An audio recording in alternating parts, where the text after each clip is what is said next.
सभी भगवत प्रेमियों को हमारी राधे राधे।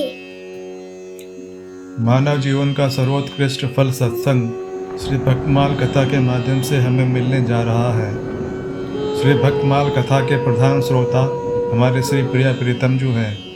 उनके श्री चरणों में प्रणाम करते हुए आइए आज के भक्त चरित्र का श्रवण करें।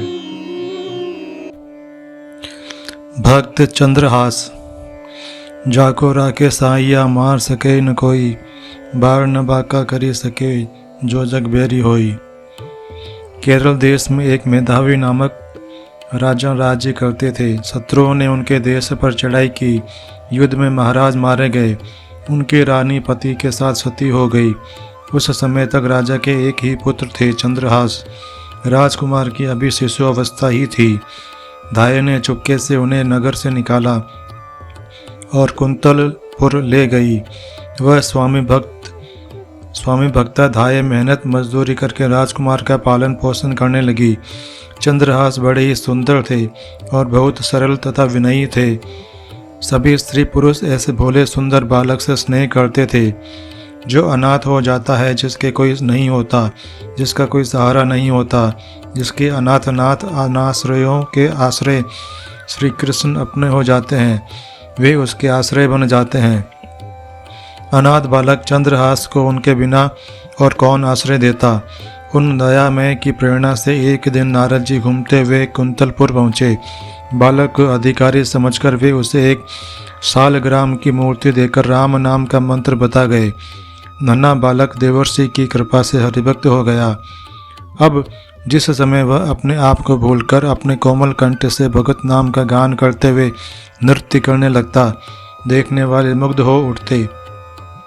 चंद्रहास को प्रत्यक्ष दिखता कि उसी की अवस्था का एक परम सुंदर सांवरा सलोना बालक हाथ में मुरली लिए उसके साथ नाच रहा है, गा रहा है। उसके चंद्रहास और भी तन्मय हो जाता। कुंतलपुर के राजा परम भगवत भक्त एवं संसार के विषयों से पूरे विरक्त थे। उनके कोई पुत्र तो था नहीं, केवल चंपक मालिनी नामक की एक कन्या थी। महर्षि गालव को राजा ने अपना गुरु बनाया था और गुरु के उपदेश अनुसार वे भगवान के भजन में ही लगे रहते थे। राज्य का पूरा प्रबंध मंत्री दृष्ट बुद्धि करता था। मंत्री की पृथक भी बड़ी संपत्ति थी और कुंतलपुर के तो एक प्रकार से वही शासक थे। उनके सुयोग्य पुत्र मदन तथा अमल उनकी राज्य कार्य में सहायता करते थे। उनके विषया नाम की एक सुंदरी कन्या थी। मंत्री की रुचि केवल राजकार्य और धन एकत्र करने में ही थी, किंतु उनके पुत्र मदन में भगवान की भक्ति थी। वह साधु संतों का सेवक था, इसलिए मंत्री के महल में जहाँ विलास तथा राग रंग चलता था, वहीं कभी कभी संत भी एकत्रित हो जाते थे। भगवान के पावन कथा भी होती थी। अतिथि सत्कार तथा भगवत नाम कीर्तन भी होते थे। इन कार्यों में रुचि न होने पर भी मंत्री अपने पुत्रों को रोकते नहीं थे। एक दिन मंत्री के महल में ऋषिगण बैठे थे। भगवान की कथा हो रही थी। उसी समय सड़क पर भवन के सामने से भगवत नाम कीर्तन करते हुए चंद्रहास बालकों की मंडली के साथ निकले। बच्चों की अत्यंत मधुर कीर्तन ध्वनि सुनकर ऋषियों के कहने से मदन ने सबको वहीं बुला लिया। चंद्रहास के साथ बालक नाचने लगे। मंत्री की दृष्ट बुद्धि भी इसी समय वहां आ गए।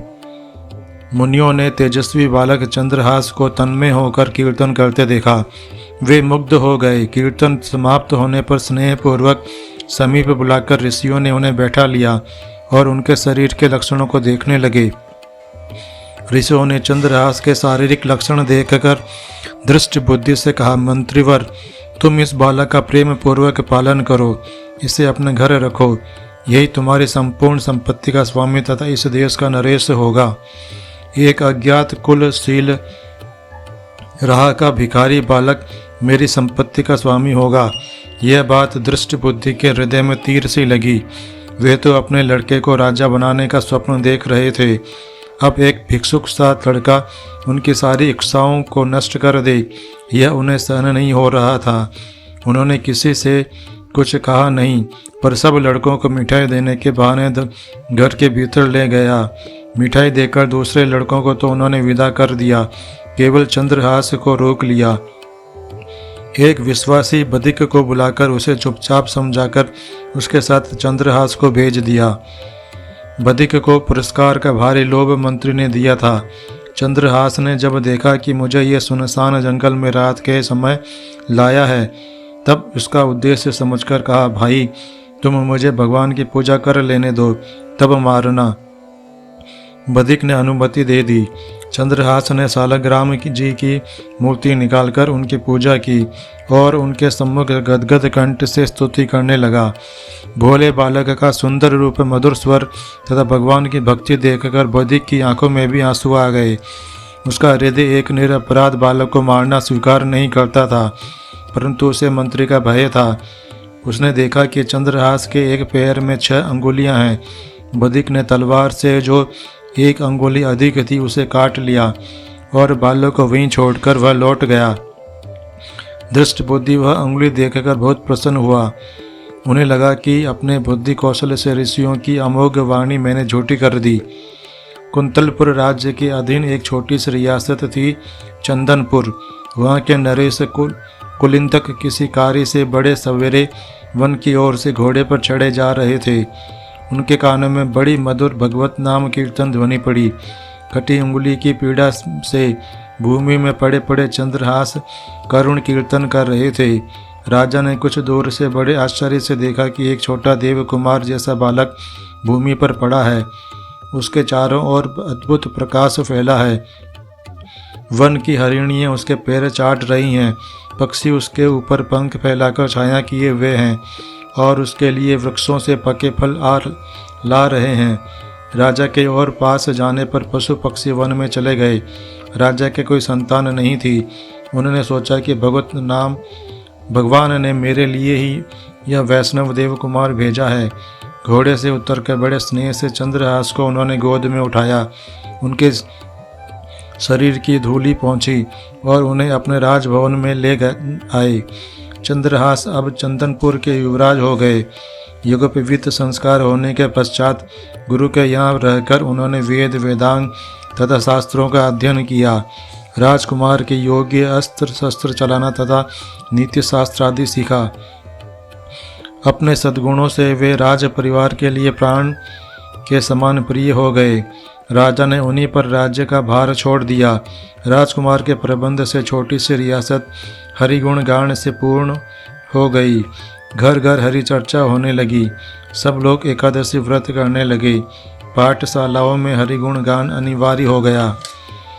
चंदनपुर रियासत की ओर से कुंतलपुर को 10,000 स्वर्ण मुद्राएं कर के रूप में प्रतिवर्ष दी जाती थी। चंद्रहास ने उन मुद्राओं के साथ और भी बहुत से धन रत्नादि उपहार भेजे। दृष्ट बुद्धि ने जब चंदनपुर राज्य के ऐश्वर्य तथा वहाँ के युवराज के सुप्रबंध की बहुत प्रशंसा सुनी, तब स्वयं वहाँ की व्यवस्था देखने वे चंदनपुर आए। राजा तथा राजकुमार ने उनका हृदय से स्वागत किया। यहाँ आकर जब दृष्ट बुद्धि ने चंद्रहास को पहचाना, तब उन्होंने हृदय व्याकुल हो गया। उन्होंने इस लड़के को मरवा डालने का पूरा निश्चय कर लिया। स्नेह दिखाते हुए वे राजकुमार से मिले। उन्होंने एक पत्र देकर वहाँ कहा, युवराज, बहुत ही आवश्यक काम है और दूसरे किसी पर मेरा विश्वास नहीं। तुम स्वयं यह पत्र लेकर कुंतलपुर जाओ। मार्ग में पत्र खुलने न पाए, कोई इस बात को न जाने, इसे मदन को ही देना। चंद्रहास घोड़े पर चढ़कर अकेले ही पत्र लेकर कुंतलपुर को चल पड़े। दिन के तीसरे पहर वे कुंतलपुर के पास वहाँ के राजा के बगीचे में पहुँचे। बहुत प्यासे और थके थे, अतः घोड़े को पानी पिलाकर एक और बांध दिया और स्वयं सरोवर में जल पीकर एक वृक्ष की शीतल छाया में लेट गए। लेटते ही उन्हें निद्रा आ गई। उसी समय उस बगीचे में राजकुमारी चंपक मालिनी अपनी सखियों तथा मंत्री की कन्या विषया के साथ घूमने आई थी। संयोगवश अकेली विषया उधर चली गई जहाँ चंद्रहास सोए थे। इस परम सुंदर युवक को देखकर वह मुग्ध हो गई और ध्यान से उसे देखने लगी। उसे निद्रित कुमार के हाथ में एक पत्र दिख पड़ा। कुतूहलवश उसने धीरे से पत्र खींच लिया और पढ़ने लगी। पत्र उसके पिता का था। उसमें मंत्री ने अपने पुत्र को लिखा था, इस राजकुमार को पहुंचते ही विष दे देना। इसके कुल, सूरता, विद्या आदि का कुछ भी विचार न करके मेरे आदेश का तुरंत पालन करना। मंत्री की कन्या को एक बार पत्र पढ़कर बहुत दुख हुआ। उसकी समझ में ही न आया कि पिताजी ऐसे सुंदर देव कुमार को क्यों विष देना चाहते हैं। सहसा उसे लगा कि पिताजी इससे मेरा विवाह करना चाहते हैं। वे मेरा नाम लिखते समय भूल से या अक्षर छोड़ गए। उसने भगवान के प्रति कृतज्ञता प्रकट की कि पत्र मेरे हाथ लगा, कहीं दूसरे को मिलता तो कितना व्यर्थ अनर्थ होता। अपने नेत्र के काजल से उसने पत्र में विष की आगे उससे सटाकर या लिख दिया, जिससे विषया दे देना पढ़ा जाने लगा। पत्र को बंद करके निद्रित राजकुमार के हाथ में ज्यों का त्यों रखकर वह शीघ्रता से चली गई। चंद्रहास की जब निद्रा खुली तब वे शीघ्रता पूर्वक मंत्री के घर गए। मंत्री के पुत्र मदन ने पत्र देखा और ब्राह्मणों को बुलाकर उसी दिन गोधूली मुहूर्त में चंद्रहास से उन्होंने अपनी बहन का विवाह कर दिया। विवाह के समय कुंतलपुर नरेश स्वयं भी पधारे। चंद्रहास को देखकर उन्हें लगा कि मेरी कन्या के लिए भी यही योग्य वर है।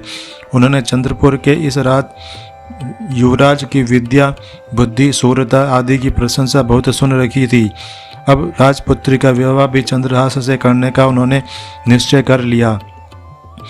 दृष्टि बुद्धि 3 दिन बाद लौटे। यहाँ की स्थिति देखकर वे क्रोध के मारे पागल हो गए। उन्होंने सोचा, भले मेरी कन्या विधवा हो जाए, पर इस शत्रु का वध मैं अवश्य करा के रहूँगा। द्वेष से अंधे हुए हृदय की यही स्थिति होती है। अपने हृदय की बात मंत्री ने किसी से कही नहीं। नगर से बाहर पर्वत पर एक देवी का मंदिर था। दृष्टबुद्धि ने एक क्रूर वधिक को वहां यह समझाकर भेज दिया कि जो कोई देवी की पूजा करने आए उसे तुम मार डालना। चंद्रहास को उसने यह बताकर कि भवानी की पूजा उसकी कुल प्रथा के अनुसार होनी चाहिए, सायंकाल देवी की पूजा करने का आदेश दिया। इधर कुंतलपुर नरेश के मन में वैराग्य हुआ। ऐसे उत्तम कार्य को करने में सत्पुरुष देर नहीं करते। राजा ने मंत्री पुत्र मदन से कहा, बेटा, तुम्हारे बहनों चंद्रहास बड़े सुयोग्य हैं। उन्हें भगवान ने ही यहाँ भेजा है। मैं आज ही उनके साथ राजकुमारी का विवाह कर देना चाहता हूँ। प्रातःकाल उन्हें सिंहासन पर बैठाकर मैं तपस्या करने वन चला जाऊँगा। तुम उन्हें तुरंत मेरे पास भेज दो। मनुष्य की कुटिलता, दुष्टता, प्रयत्न क्या अर्थ रखते हैं? वह दया में गोपाल जो करना चाहे उसे कौन टाल सकता है? चंद्रहास पूजा की सामग्री लिए मंदिर की ओर जा रहे थे।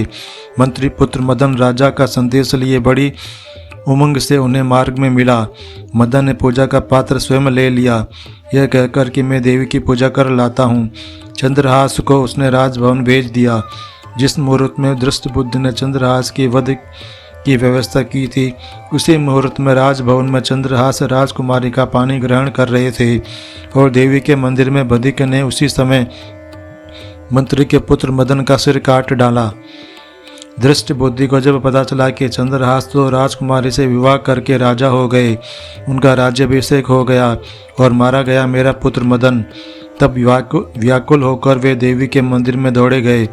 पुत्र का शरीर देखते ही शीश शोक के कारण उन्होंने तलवार निकालकर अपना सिर भी काट लिया। दृष्टि बुद्धि को जन्म उन्मत्त की भांति दौड़ते देख चंद्रहास भी अपने ससुर के पीछे दौड़े। वे तनिक देर में ही मंदिर में आ गए। अपने लिए 2 प्राणियों की मृत्यु देखकर चंद्रहास को बड़ा क्लेश हुआ। उन्होंने निश्चय करके अपने बलिदान के लिए तलवार खींची। उसी समय भगवती साक्षात प्रकट हो गई। मातृहीन चंद्रहास को उन्होंने गोद में उठा लिया। उन्होंने कहा, बेटा, यह दृष्ट बुद्धि तो बड़ा दुष्ट था। यह सदा तुझे मारने के प्रयत्न में लगा रहा। इसका पुत्र मदन सज्जन और भगवत भक्त था, किंतु उसने तेरे विवाह के समय तुझे अपना शरीर दे डालने का संकल्प किया था, अतः वह भी इस प्रकार उत्तीर्ण हुआ। अब तू वरदान मांग। चंद्रहास ने हाथ जोड़कर कहा, माता आप प्रसन्न हैं तो ऐसा वर दें जिससे श्री हरि में मेरी अविचल भक्ति जन्म जन्मांतर तक बनी रहे और इस दुष्ट बुद्धि के अपराध को आप क्षमा कर दें। मेरे लिए मरने वाले इन दोनों को आप जीवित कर दें और दुष्ट बुद्धि के मन की मलिनता का नाश कर दें। देवी तथास्तु कहकर अंतर्धान हो गई। दृष्ट बुद्धि और मदन जीवित हो गए। दृष्ट बुद्धि के मन का पाप मर गया। चंद्रहास को उन्होंने हृदय से लगाया और वे भी भगवान के परम भक्त हो गए। मदन तो भक्त था ही, उसने चंद्रहास का बड़ा आदर किया। सब मिलकर सानंद घर लौट आए। आज के हमारे भक्त चरित्र का वर्णन इतना ही। कल हम एक नए भक्त चरित्र के साथ श्री प्रिया प्रीतम जी के समक्ष प्रस्तुत होंगे। आपको हमारी राधे राधे।